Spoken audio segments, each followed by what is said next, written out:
Hello. Hi.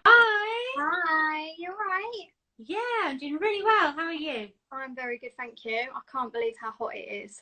Oh my I am goodness. Yeah, sweltering and now. I'm melting. Earlier on, I had to be online for something that was a little bit smarter. So had something really light, but had my cycling shorts on as well. Can't go wrong. Cannot It go was wrong. now I've got my summer dress on and I'm still roasting. Yeah, it's just awful. It is awful. So, I was wondering whether to do it on this profile, but what do you reckon? Yeah, let's do it. Do it on here. Let's do it. Let's And do it.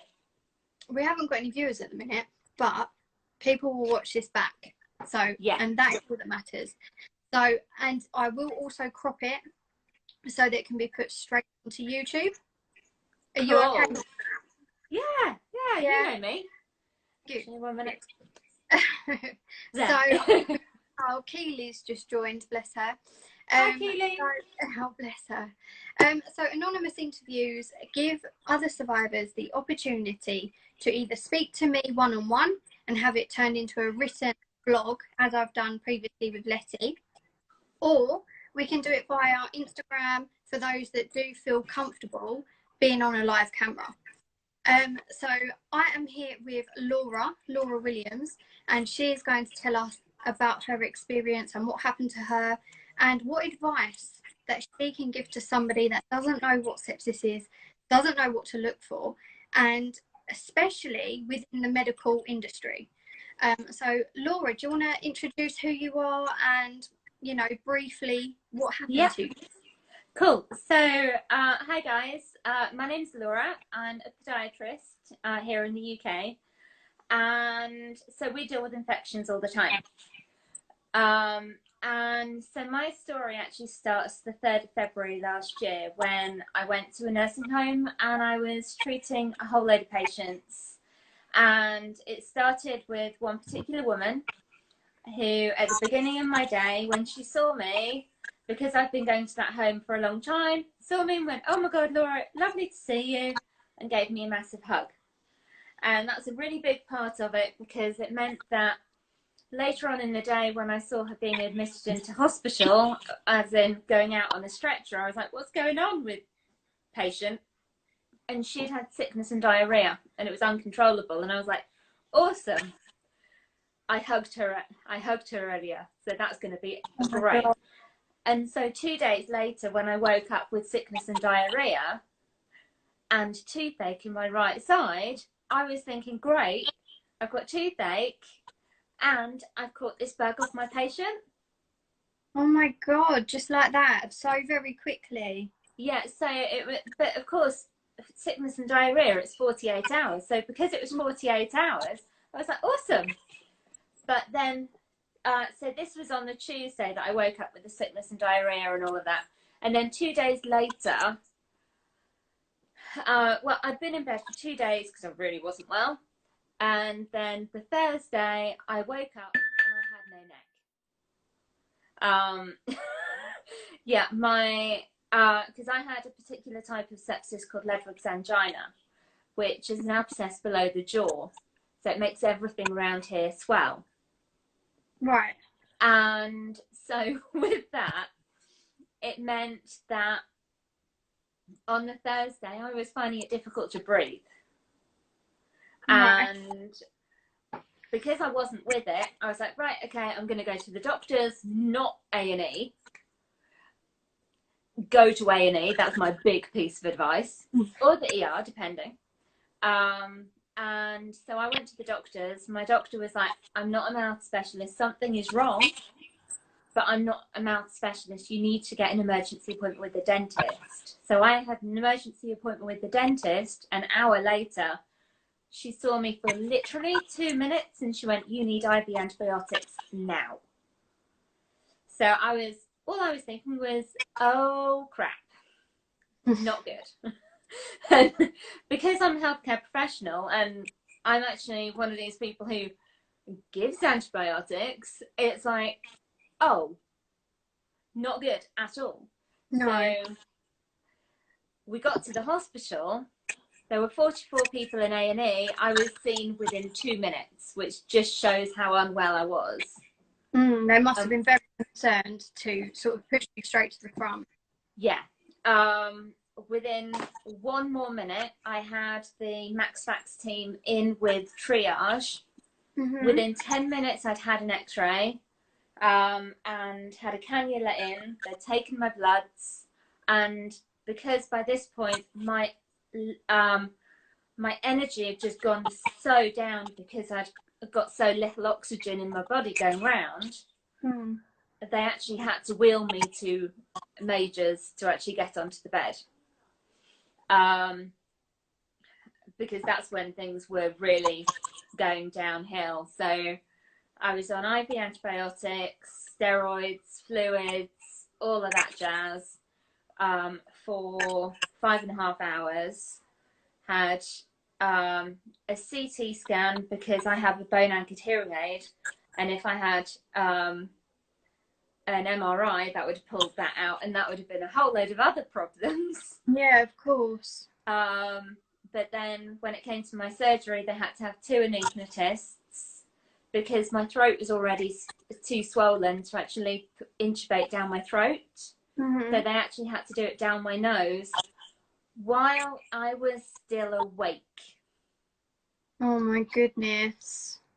Because I know that we've chatted before, but I don't think I've ever told you that bit, have I? No, literally send shivers down my so they would do it, they had to put a little bit here, a little bit there, a little bit here, a little bit there. It took them 20 minutes to actually intubate me. I was out of it. Yeah. I woke up, I'd been in surgery for, I think it was about 1.5 hours. They'd taken out 3 teeth on the bottom so they could get down to the infection. And then I was basically Frankenstein's monster, crossed with a hamster with 2 drains coming out here. Oh, just like, I can't believe just how this arose. Yeah, from an abscess in the jaw. Yeah. So before I'd gone down to surgery, this wonderful thing here said that my pulse was 169 beats per minute. Blimey. I remember hearing she's not allowed to leave recovery until it's down to 110, and I was there for another, I think, 6.5 hours. And I was on the ward for another 4 days. But that's when I went home, I was like, okay, I'm all better. And of course I wasn't. Like, still had dressings on my chin, and like I had Niagara Falls coming out of my chin when I yawned, and one of my friends calls it chin continence, which I actually think is quite funny. If you don't laugh, you cry. So yeah. And I actually thought, yeah, that's it. But then it was post-sepsis syndrome, and it was the fatigue, it was the brain fog, it was the anxiety, depression, insomnia, nightmares. But then it was also the fact I had even worse insomnia because I didn't want to go to sleep. I was then having naps in the middle of the day. I was falling asleep on the way home while driving, so I had to actually pull the car aside, you know, and just actually have a nap. And I used to live 2 miles from work. But it was also the fact that with the nightmares, it meant I didn't want to go to sleep, so the insomnia was getting worse, which meant the fatigue in the day was getting worse. Right. But that kind of got a lot better, and then but I was still finding it very hard going to work. And it's actually only since when I was furloughed that I realized I was actually having high functioning anxiety. because when I was going to work, every time I would have an infection, someone with an infection, it would be, okay, is this going to go further? And it would always be in my brain. And I would actually be phoning them 24 hours later, 48 hours later, just to make sure that they were okay. And so it really affected me psychologically. And I've been referred again back to counselling because I'm now at the wonderful point of getting flashbacks when I'm wearing a face mask. So what I'm going to quickly do is say hello to anyone that has just joined very recently. Don't worry if you have missed anything, because this is going to be reposted onto YouTube. I can see a couple people joined and then went, so don't worry if you miss it, because this is all going to be put on YouTube. So Laura has just been telling us how she fell ill to sepsis, and for someone to get it through just an abscess, like to do with your teeth, and you don't think of it in that way. That's why I find your story just mad, because you don't think of sepsis in regards to dental, and you don't actually hear much in regards to you know, the dental industry, and sepsis is more sort of hospital and clinical. So that's why I find yours really interesting, because I personally have never spoken to someone that has fallen ill to sepsis through an abscess, like an abscess in their tooth. You saying that, when I had been to the Max Facts, it was, I think it was about a week after I'd been discharged from the hospital. Right. The woman who was the on-call doctor on the day was seeing me then, and she actually said that she had never actually seen Ludwigs Angina apart from in a textbook. Yeah, so my point proven is that there is no awareness, or there is no other people that actually talk about their experiences when it comes to falling ill to sepsis through something dentally. I'm not too sure if that's the terminology, but let's call it dentally for today. Dental. Dental. That's my blonde coming out. Nah, you can't say that. So you've mentioned post-sepsis now.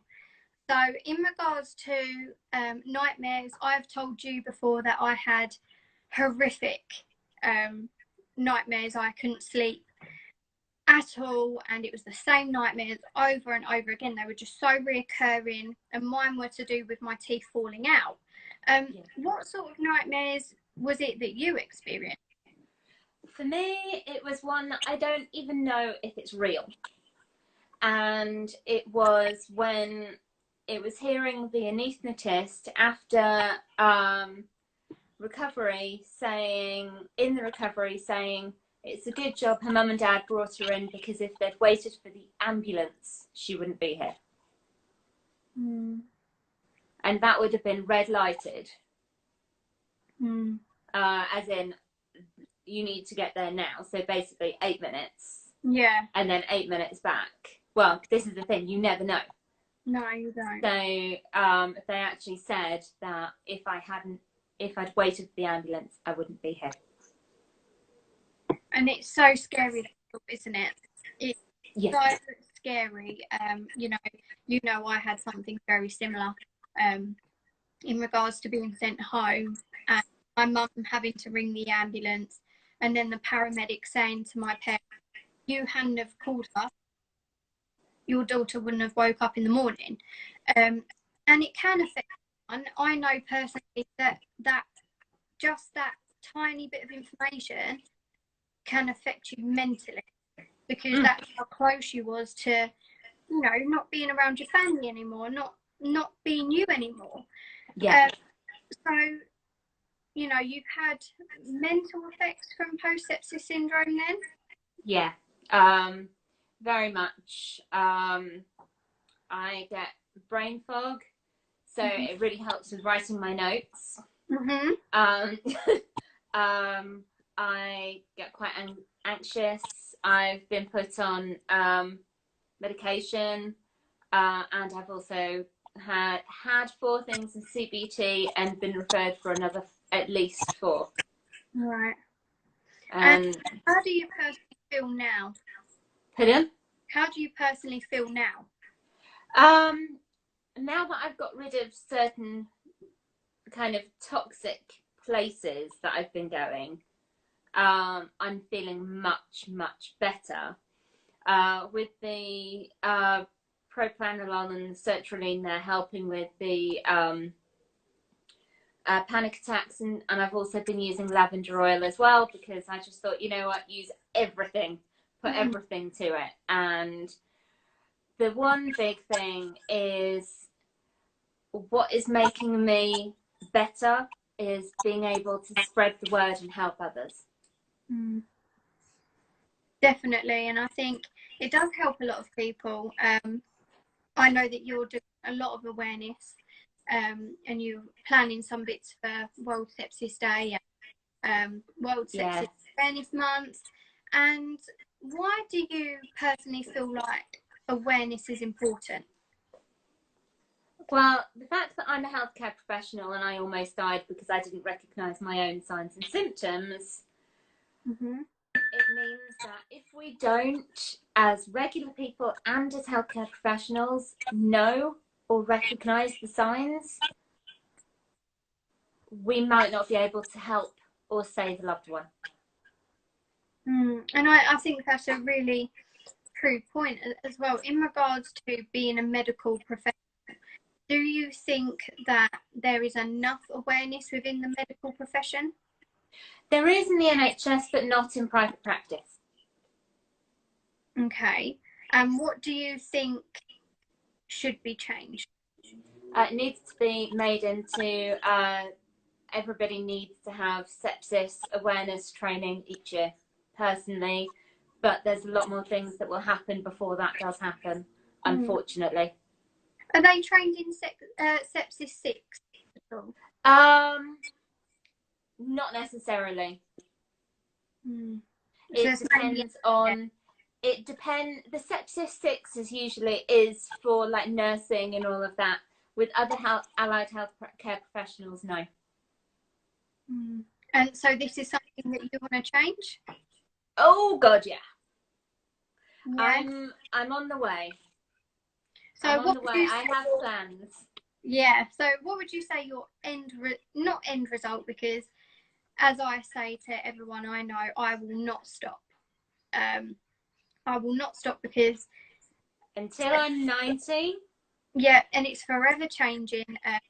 The ways that we can raise awareness is forever changing and adapting. And new information comes out all the time in regards to, you know, the instant tests that we can have to detect sepsis, and just the, you know, infection prevention development worldwide is just constantly changing. And that's why I say I will not stop with awareness, because you can't when it's a forever changing. It's not an industry, but it's a cause. It's a forever changing cause. So why would you say that you won't stop, or what would you like to be your end result? My end result is to actually have my own charity, to do with sepsis education, and also to be able to provide counselling to other survivors, because the mental health aspect isn't there. No, there's no support whatsoever, is there? No. I honestly was on my own until about February this year, which is an entire year, and I had to kind of find everything myself. Yeah, it's not a nice situation to be in. I haven't used counselling, but I have spoken to a life coach, which is obviously similar but very different. That's what's helped me a lot.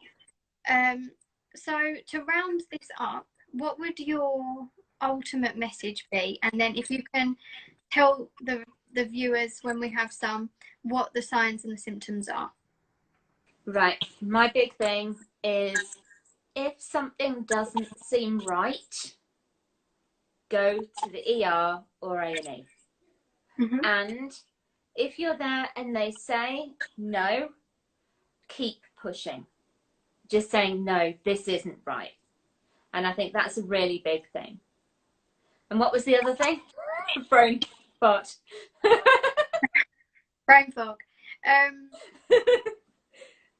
Can you tell the viewers for Instagram Live signs and symptoms? Signs and symptoms, but we're going to say YouTubers because this hasn't gone how I wanted it to go. So, no. Signs and symptoms, please. YouTubers. So, you've got to be aware of temperature. So, temperature can either be above 38.2 or below 36. This is where people get confused. Mm-hmm. Then you have really, really fast breathing because you've got reduced oxygen in your blood, and so you want to actually get more oxygen around your body.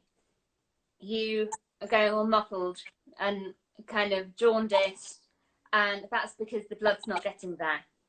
Everything is staying around the head, the heart and the lungs, but you may be confused. You may, I'm just kind of thinking now, my brain's just gone myself. Mm. So I'm just kind of thinking what I've said, because usually I do actually have a list in my brain.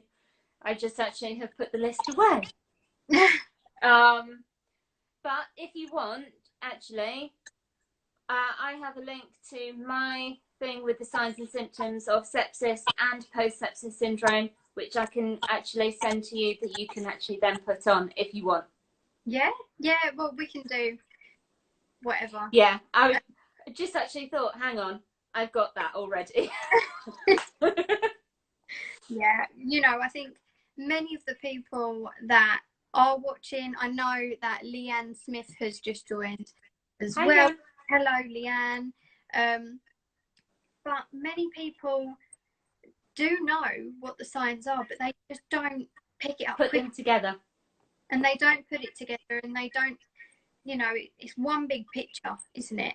And my one symptom was nosebleeds, but nosebleed isn't a common symptom. No. So everybody's body is completely different. So my one message to anyone that watches the Instagram Live or YouTube, if you feel like your body is different and you've never felt it before, or the one thing that the Sepsis Trust say, Sepsis Alliance, World Sepsis Day organisation say, is if you genuinely feel like you're going to die, if that is how you feel, you should be seen. And if you leave it, I'm not saying anything serious is going to happen, because I cannot stress how important how important time is. Yeah. So you don't feel right. How long have you not felt right for? It's ongoing a bit too long. Best get seen. Don't ever leave anything. Basically, when it comes to it, sepsis, if you don't get to the hospital quick enough, you will not be here tomorrow. Absolutely. Or you may not come out with the same. Myself and Laura are very, very fortunate. I've got all my limbs, I've got all my hair,